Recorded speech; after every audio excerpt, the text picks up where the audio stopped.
या रहमतल लिल आलमीन।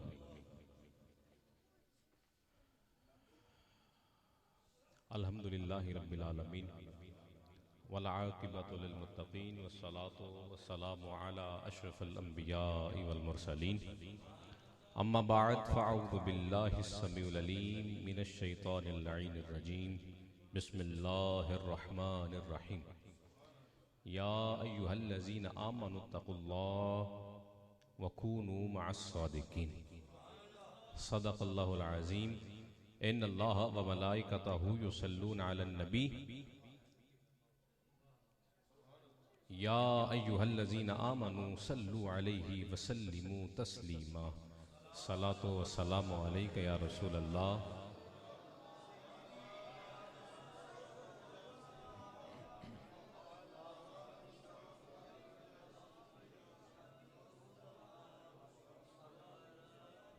बंदाए परवरदिगारम उम्मत अहमद नबी।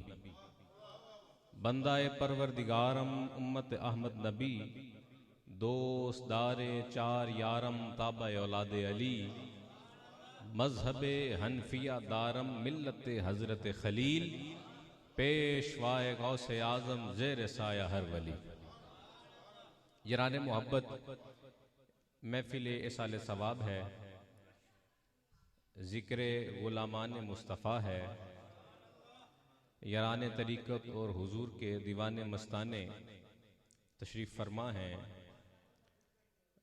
दरबार आलिया चूरा शरीफ के अजीम खुलफा, जिन्होंने देर तक हज़रत यूसुफ़ुल मशाइख़ की सोहबत ली और उनकी निगाहें इनको देखती रहीं, इनकी निगाहों को ये नाज मिला कि ये उनकी ज़ियारत करते रहे। अल्लाह अल्लाह अल्लाह अल्लाह अल्लाह अल्लाह अल्लाह अल्लाह अल्लाह अल्लाह अल्लाह अल्लाह।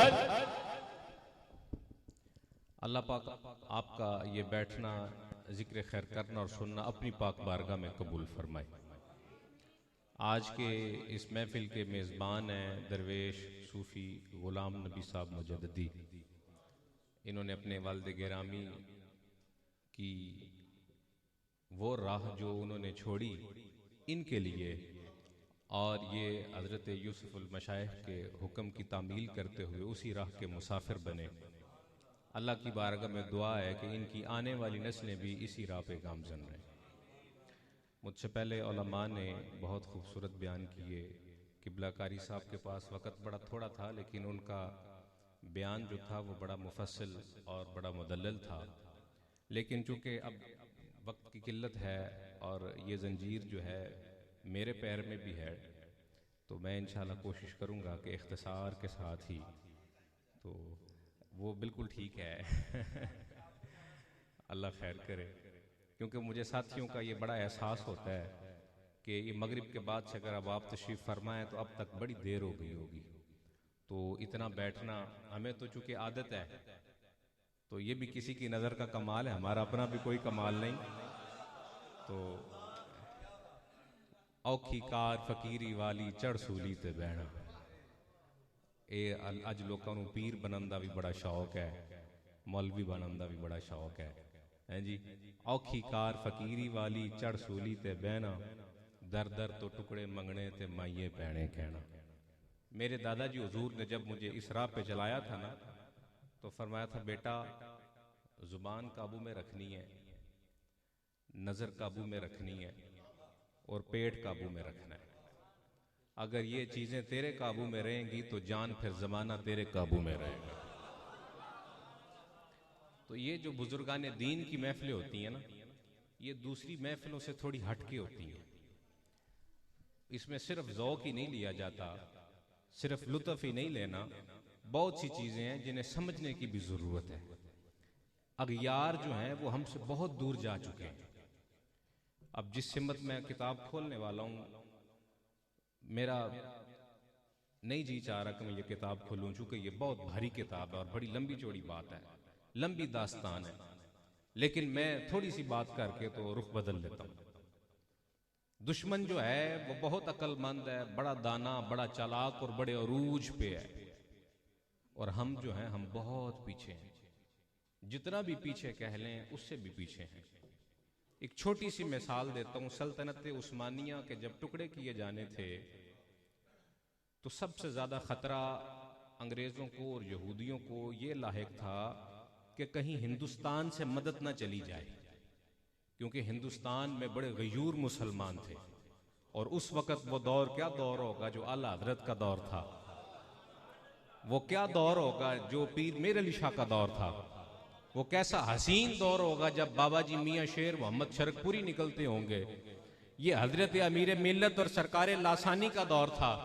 और फिर इन सब के ऊपर वाह वाह वाह हैं, और फिर वो ऊपर वो क्या तजल्ली होगी, वो क्या नजर होगी कि जिनके पास ये जाके पूछते होंगे हुजूर होन की करिए,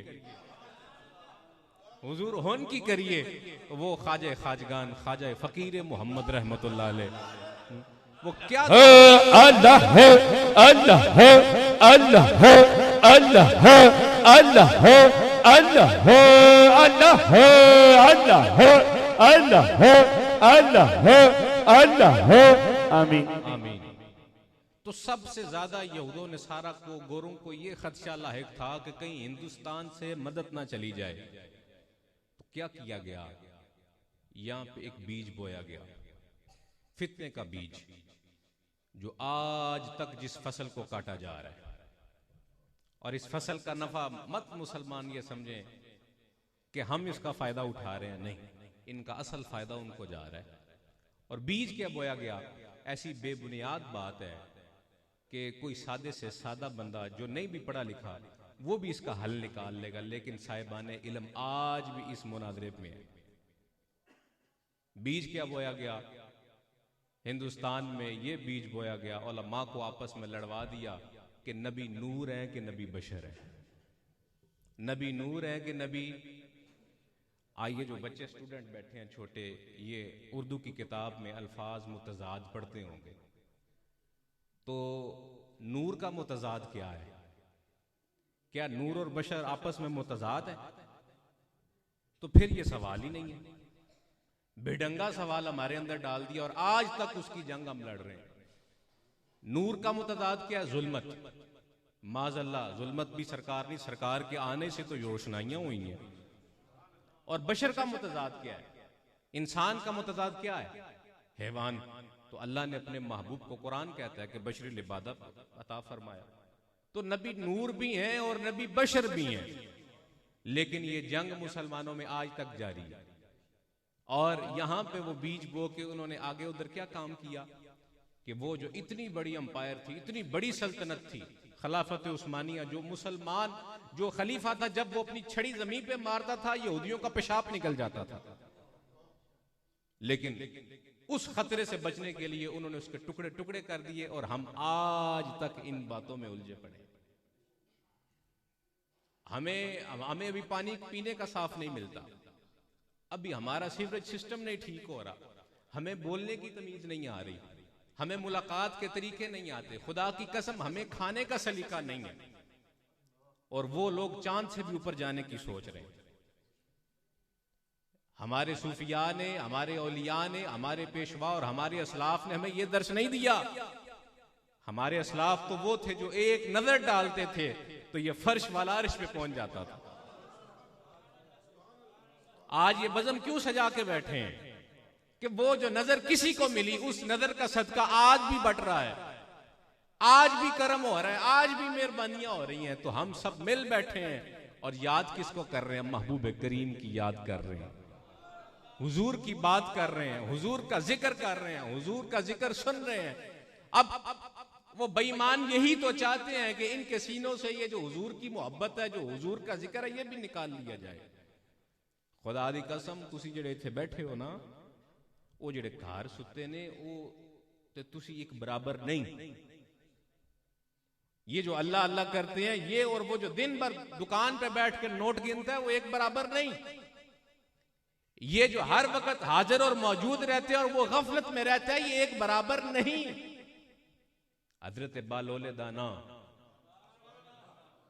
ठंड की रात थी, तो एक तंदूर जो दिन भर चलता रहा, शाम में इरादा किया कि चलो कुछ पहर जो है आराम करना है, तो इस तंदूर की हरारत में लेट जाता हूं। तो तंदूर के ऊपर लेट गए। अब चूंकि दिन भर वो चलता रहा, वो गर्म था, तो रात के कुछ पैर गुजर गए। खलीफा हारून रशीद जो था, ये गश्त पे निकला, तो इसने देखा कि बाबा सोया हुआ है। उसने कहा बाबे को उठाओ, बाबे से बात करते हैं। अब उसका नजरिया, उसकी सोच क्या थी, वो क्या थी, वो ही जानता है। लेकिन बाबा उठा तो काम कर गया।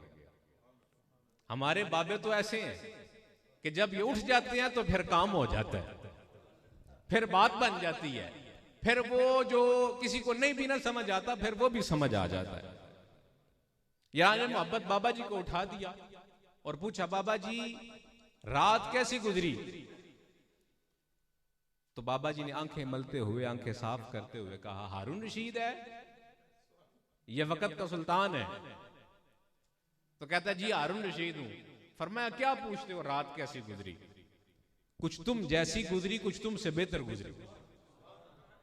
तुसी नहीं समझे? वो पूछने वाला कोई मामूली नहीं था, वो कोई आम नहीं था, वो सल्तनत का हाकिम है, वो सुल्तान है, वो बादशाह वक्त है। और एक फकीर से पूछ रहा है जो कहां सोया पड़ा है, और वो कहां से निकल के आया है? शाही महल से। और इनकी आराम गाहें, उनका स्ट्रक्चर इतना वो खूबसूरत और इतना महफूज होता था कि जो चिड़ियां चहकती थी ना, चिड़ियों के चहकने की आवाज भी इनकी हुजरों तक नहीं था पहुंचता। इतना इन्होंने इस कदर उनको लग्जरी किया होता। तो अब ये वो लग्जरी, वो जिस डिपार्टमेंट से निकल के आया, तो ये बाबा जी उसे कह रहे हैं रात कैसी गुजरी? कुछ तुम जैसी गुजरी, कुछ तुमसे भी बेहतर गुजरी। वो हक्का बक्का हो गया, हैरान रह गया है। हाँ, ये कोई आम नहीं है, ये मोहम्मद अरबी के गुलाम है। ये कह सकते हैं, हर कोई कह सकता है, हर वो कह सकता है जो हुजूर का गुलाम हो। हमारे तो रोने ही नहीं खत्म होते, तिजारत के नहीं खत्म होते, कारोबार ही। हमें तो जब फोन आता है एक ही आता है, को पढ़ाई दे दियो, को तवीज दे दियो, को की करना की जी कम चल जाए।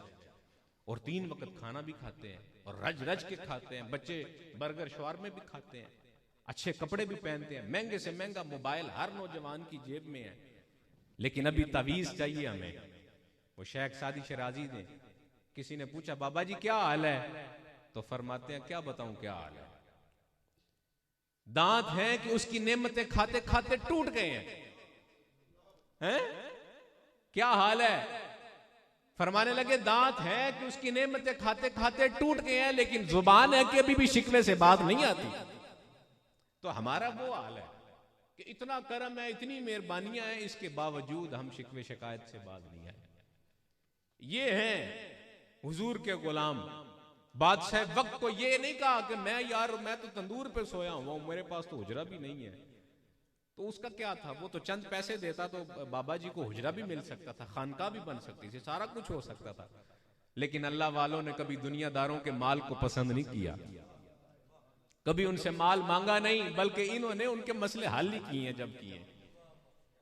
तो वो हक्का बक्का रह कहता है कि ये कैसे हो सकता है कि मैं महल से निकल के आया हूं और आप कहते हैं कि मुझ जैसी, और फिर ये कहते हैं कि मुझसे भी बेहतर। हाँ, ये सुबह उठने वालों को तुम भी कह सकते हो कि हमारी रात तुम्हारी रात से बेहतर गुजरी, हमारी रात तुम्हारी रात से बेहतर गुजरी, हमारा वक्त तुम्हारे वक्त से बेहतर है। कहा कैसे? कहा तू भी गफलत की नींद में था, चाहे तू महल के अंदर था मैं भी गफलत की नींद में, चाहे मैं तंदूर के ऊपर सोया पड़ा था, तू भी गाफिल था, उस लिहाज से मैं भी गाफिल था। जब तू बेदार हुआ तो फिर उसकी याद से गाफिल रहा, मैं बेदार हुआ तो उसके जिक्र को साथ लेके उठाऊं। अब भी आपको कहना पड़ेगा कि सुभान अल्लाह बोलो। दिल याद लई बनाया है, तारीफ लई जुबान, अखियां बनाइयां सोने दे। ये किबला हाफिज जी सरकार का जो फरमान हाफिज साहब ने सुनाया वो ये है, दिल याद लई बनाया है, तारीफ लई जुबान, अखियां बनाइयां सोने दे दीदार वास्ते। खुदा दी कसम ये दिल का मरकज, ये जुबान का मरकज और इन निगाहों का मरकज जब तैबा वाला बन जाएगा, तेरी जिंदगी में भी बहार आ जाएगी। करम ना हुआ तो मुझे पकड़ लेना। अव्वल तुझे पकड़ने की जरूरत ही नहीं पड़ेगी। अरे ये जो दरबार जिंदा है ये किस लिए है? चलो जिनके तो खानकाहों में जिनकी औलादे मौजूद हैं, चलो वो तो बात समझ आ जाती है कि जी औलादे हैं जो अपने बाप दादा के काम को चला रही हैं, और जिनकी औलादे नहीं है, हजरत दाता साहब की कोई औलाद यहां है क्या? वो 7 शरीफ की बात हो रही थी, क्या वो शेख उस्मान मरवंदी? अब 7 का जब नाम आता है तो हमारे ज़हनों में वही आती है, वो नौबत ही आती है और ढोल ही बजता है, इसके अलावा आगे बात जाती नहीं। अब 7 के बाबे की बात करूं तो बात बड़ी दूर चली जाएगी। 7 का बाबा खाली बाबा नहीं था, वो प्रोफेसर थे और कुतबे कसीरा के मुसन्निफ हैं, और उन्होंने कुरान की तफसीर भी लिखी है। हमने तो सिर्फ वहां पे क्योंकि वहां पे अब जुहला हैं, वहां पे वो लोग हैं जो बेईमान हैं, वहां पे वो लोग हैं जिन्होंने अब सिर्फ पेट पूजा करनी है। बाबे उस्मान मरवंदी की किताबें तो अब मिलती नहीं है, मिले कहां से? क्यों कोई कदरदान ही नहीं। अरे हमारे असलाफ की यादों को खत्म कर दिया गया, अब हम आइंस्टाइन के पीछे हैं, बिल गेट्स के पीछे लगे पड़े हैं, हमें इनके नाम आते हैं, हमें जाबिर बिन हयान का पता ही नहीं, हमें मुस्लिम जो साइंसदान है उनका पता ही नहीं, मुस्लिम हकी वो अबू अली सीना का हमें पता ही नहीं है, हमें भी ठीक से पूरे नाम ना आते होंगे। अरे सारा कुछ तो तुम्हारे पास था, बगदाद इल्म का मरकज था। आज जो बात बात पे ऑक्सफोर्ड की मिसालें दी जाती हैं कि फलां वहां से पढ़ा है, फलां वहां से पढ़ा है, अब मुझे नहीं पता ये बातें आपके ऊपर से गुजर रही हैं कि दिल में उतर रही हैं, लेकिन कहता हूं वही बात, समझता हूं जिसे हक। ना आबलाए मस्जिद हूं ना तहजीब का फर्जंद, मुझे ना ये डर है कि मुझे किसी ने मस्जिद से निकालना, ना मुझे ये डर है कि मेरे को गद्दी छीन लेगा। गद्दी मेरी है ही कोई नहीं, मैं तो गद्दी वालों का गुलाम हूं। हाँ हाँ ये हकीकत है, बगदाद इल्म का मरकज था। ऑक्सफोर्ड की मिसालें देने वालों को पता ही नहीं है कि सारा कुछ बगदाद में था। और ये सुनो, शायद कि ये किसी मौके पे आपको काम आ जाए बात। अब मुझे नहीं पता मैं आपसे इंसाफ कर रहा हूं कि ना इंसाफी कर रहा हूं, लेकिन मैं जो भी कर रहा हूं कुछ कर रहा हूं। मैं ज्यादातर हाफिज अहमद साहब से मुखातिब हूं, प्रोफेसर ताहिर साहब से मुखातिब हूं। ईरान मोहब्बत, वो जब हलाकू खान ने बगदाद पे हमला किया था तो वो बगदाद जो इल्म का मरकज था, वहां बहुत बड़ी लाइब्रेरियां थी, दीन का इल्म भी था, दुनिया का इल्म भी था। उस दौर में जब मुस्लिम हाकिम ने एक अंग्रेज सल्तनत को घड़ी का तोहफा भेजा, जो घड़ी पानी से चलती थी, उसमें कोई सेल नहीं था, कोई मकनातीस नहीं था, वो पानी से चलती थी, और जब घंटा पूरा होता था तो उस घड़ी के अंदर से ना एक घोड़ा बाहर आता था कि वो बताता था कि 1 घंटा मुकम्मल हो गया इस घड़ी को चलते हुए। वो जब अंग्रेज हाकिम को पहुंची कलीसा में, तो उसने जब उसको रखा तो 1 घंटे बाद वो जब घोड़ा बाहर निकला वो डर गया। उसने कहा ये क्या है? उसने कहा ये घड़ी है। उसने कहा चलती कैसे है? उसने कहा ये तो हमें भी नहीं पता, ये मुस्लिम हाकिम ने आपको तोहफे में भेजी है, तो बगदाद से बन के गई हुई थी। आज घड़ी घड़ी का बड़ा रौला पड़ा हुआ है। कहा ये बगदाद से बन के आई है तो इसमें कोई सेल, कोई मकनातीस, कुछ तो होना चाहिए। उसने उल्टा सीधा किया, ऊपर नीचे किया, उसे देखा, लेकिन उसमें कोई सुराख ऐसा नहीं था जिससे पता चल सके ये घड़ी कैसे चलती है। तो उसने उठा के उस घड़ी को फेंका और तोड़ दिया। और क्या कहता है, वो तारीख में लफ्ज लिखे हैं, वो कहता है ये शैतानी घड़ी है। ये क्या है? मतलब उसकी अकल इतनी कम थी, उसका इल्म इतना कमजोर था कि उसे पता ही नहीं था कि ये घड़ी चल कैसे रही है। अच्छा, वो जो काफिर अंग्रेज जो था, वो जो ईसाई था, जिसका इल्म इतना कम था कि उसको ये पता ही नहीं था कि घड़ी कैसे चल रही है, और वो उसको ये ब्लेम करके तोड़ देता है कि ये शैतानी घड़ी है, ये शैतानी कुव्वत से चल रही है। मुझे मुसलमानों अपने दिल के ऊपर हाथ रख के बताओ, एक दिन दिहाड़ी ना लगे तो हम क्या कहते हैं कि हम पे जादू हो गया है? कहते हैं कि नहीं कहते? चलते चलते हम गिर पड़े तो क्या कहते हैं, मुझ पे फलां ने तवीज करवा दी। एक हफ्ता, एक महीना अगर कोई कारोबार में कमजोरी आ जाए तो हम क्या कहते हैं? बताओ मुझे कि हम पे क्या हो गया? सेब हो गया, हम पे जिन्नात आ गए। अरे ये तेरा अकीदा तो नहीं था, ये तेरी बात तो नहीं थी, ये तेरे नजरियात तो नहीं थे। अरे तू तो भूखे पेट निकलता था, और जिस मैदान में तू उतरता था वो मैदान जब तक फतह नहीं था होता तब तक तू पीछे नहीं था हटता। अरे तेरे असलाफ ने कश्तियां जला दी, अरे तेरे असलाफ ने मार के दिए, और हम क्या कहते हैं? हम पे जादू हो गया।